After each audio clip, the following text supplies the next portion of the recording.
my beautiful Libra friends. This is Maxine Taylor with your astrological forecast for July 2023. Look at this chart. Wow. Okay, let's talk about how great it is. First of all, I think I'll just start with the sun. Okay, the center of our life, the yellow planet. Wherever the sun is, it lights it up. It's in your 10th house of career and public image, and this enhances your leadership talents. I mean, if you are looking for a promotion, go for it. But I'll tell you when not to in a second, all right? Move upward, assert yourself, and accept your leadership ability. Better put my glasses on for this one. Okay. On the 22nd, the sun moves into your 11th house of friends and group activities. It is the sun in the house of the humanitarian. And so you're taking what you learned from your career and your leadership, and you're applying it to your friendship circle. My suggestion is to join a group, if you're not already involved with one, that might be serving mankind. You'd love it right now. Okay, Mercury, the blue planet. That's what you think about and talk about. It's not an action planet. It's a thinking and talking planet. And wherever it is, that's what you're looking at. Whatever you're looking at grows. Okay, it's that simple.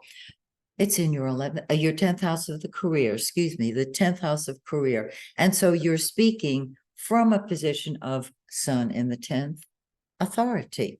On the 11th, it moves into your 11th house.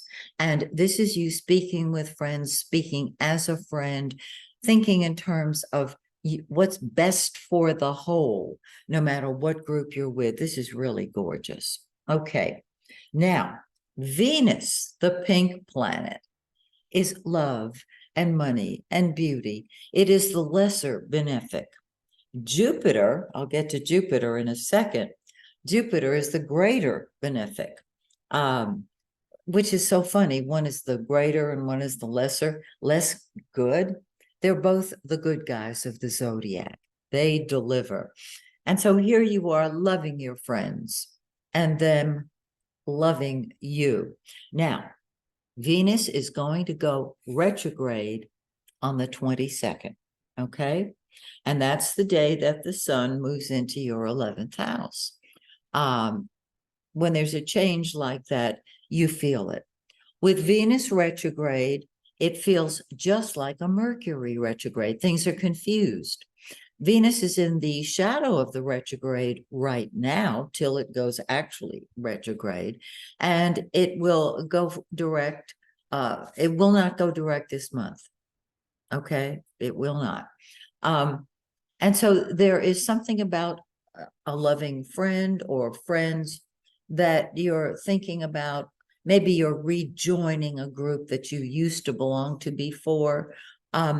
However, you're going to treat Venus retrograde like a Mercury retrograde. You're not going to start any new projects with Venus retrograde. Instead, you're going to tie up the loose ends of unfinished projects, just like Mercury, right?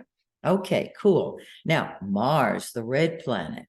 Mars is passion. It's what we fight with and fight for. It's in your 11th house. It's been in your 11th house. And perhaps you've been taking a stand for your friends or with your friends. But your message is, let's get going, friends. Let's get this show on the road. On the 10th, Mars moves into your 12th house. And this is your subconscious. This is behind the scenes activities. So any anger you have is going to be stuffed. It can, if you stuff it too long, manifest as depression. You don't want to do that. So you want to understand what is angering you and let it go.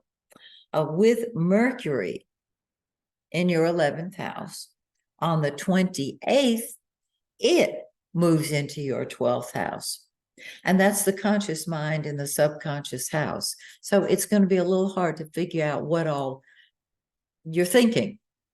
As Mercury moves into the first house in August, oh, wow, that'll be different. You'll be thinking and talking about yourself.